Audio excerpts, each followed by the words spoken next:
Alright, hi everybody. Welcome to another episode of PSN. I'm Petros Masha here for this wonderful presentation that we're going to do today. I last did a PSN episode which was back in 2014. It was about the history of baseball, which was the play of the double, which was Save Baseball in Seattle. So I decided this time to go make another video on baseball, and this is draft blunders that the Montreal Expos committed, which probably could have saved baseball in Montreal. And many teams, regardless whether it's the NHL, NBA, they're all going to commit draft blunders. And I'm going to give a couple examples here. Like in the NHL, the Ottawa Senators said take Alexandre Daigle first overall over Chris Pronger, and you know how that happened, in which Alexandre Daigle ended up becoming a bust, while Chris Pronger, even though he's not playing anymore, he's not officially retired, he will be in the Hockey Hall of Fame very shortly. But now I say there were two drafts in particular for the Montreal Expos that kind of hurt. They made two very big blunders in '71 and in '92. We're going to start the '92 one first. And the Montreal Expos had the fourth pick in that draft here. They had the fourth pick, and they had the third pick. My mistake on that one. They had the third pick in the draft, and in that draft, they chose B.J. Wallace. B.J. Wallace never even played a game in Major League Baseball. He retired in 1997. They chose him over this shortstop who ended up having a successful career, spent his whole entire 20-year career with the New York Yankees, and that person was Derek Jeter. And Derek Jeter, even though he's considered to be one of the best shortstop of the past 20 years, the Expos passed over him.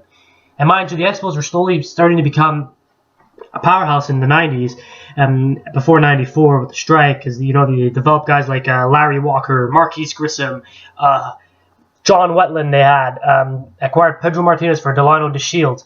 You had Darren Fletcher. Imagine you would have Derek Jeter on that roster. That would have been virtually unstoppable with those other guys on that roster. And they had on top of Moises Alou and whatnot. Jeter, it would have made a difference had he been here in Montreal. But mind you, he did not become an Expo killer as what the next person I'm going to say in the '71 draft. Because in the '71 draft, the Montreal Expos selected Condredge Holloway. And Condredge Holloway is best remembered because he didn't go to play Major League Baseball in Montreal. We don't really consider it a blunder here because he ended up having a successful Canadian Football League career. He ended up in the Canadian Football Hall of Fame because he won numerous Grey Cups with the Toronto Argonauts. But they passed over a couple of names, and three of them out of the four names are in the Hall of Fame. One of them in particular was a perennial Expo killer in the late 70s and early 80s. They chose Condredge Holloway over Frank Tanana. He was a baseball pitcher. I don't know if he's in the Hall of Fame. I don't think so. The next person they pass on is Jim Rice. He ended up having a successful career. He played with the Boston Red Sox. He's in the Baseball Hall of Fame in Cooperstown. He affected more of the American League. The other person they passed on also was George Brett. And he ended up, he's best remembered for hitting that home run, which was called back, because he had too much pine tar in his bat at old Yankee Stadium against the New York Yankees. Eventually, that game was overturned by the American League president at the time, which was Lee McFall, and eventually they played that last inning, and the Royals ended up winning. But this person who they passed on, he was a perennial Expo killer, and it affected him. George Brett not so much, because he was in the American League and there was no interleague play, even when Derek Jeter was drafted before 1997. But this person here was a third baseman for the Philadelphia Phillies. It was Mike Schmidt.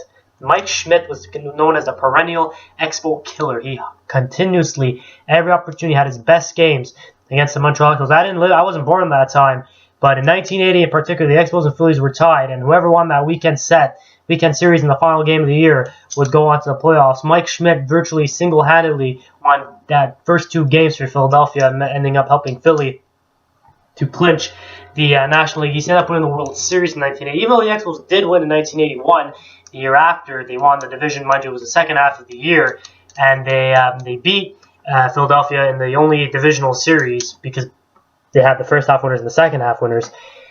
Mike Schmidt was virtually one of the best, was one of the perennial Expo killers. Imagine if he was with the Expos. With him, you had Gary Carter, Ellis Valentine, if he didn't do all the drugs and whatnot, Andre Dawson, Tim Raines, the young pitching staff with Bill Gullickson, Charlie Lee, may he rest in peace, Scott Sanderson.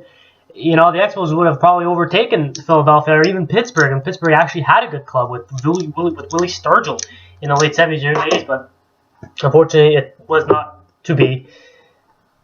And maybe they could, and maybe had he also been there, they could also won the World Series a couple of times, but unfortunately he ended up helping Philadelphia win in 1980, go to the World Series in 1983, which they ended up losing to the Baltimore Orioles. It was the last time the Baltimore Orioles have won a World Series title, which was in 1983. They have not been back since.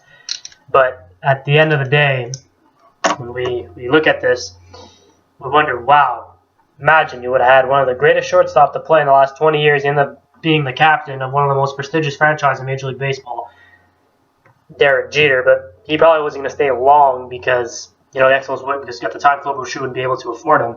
Or at the other time, you would have had Mike Schmidt, who was a perennial Expo killer. Imagine if he spent his whole career in Montreal.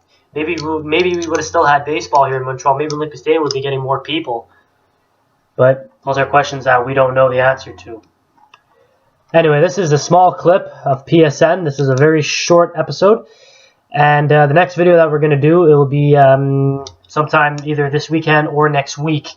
And it will either be another history lesson about a team, and maybe I'll continue the Rise and Fall series of one team. But at the end of the day, we will come up with a great topic. I'm Petro Smasher saying so long. Make sure to be reading my blogs at petrosmashersports.blogspot.com. I haven't written one in a really long time. I'm going to be slowly getting back into that.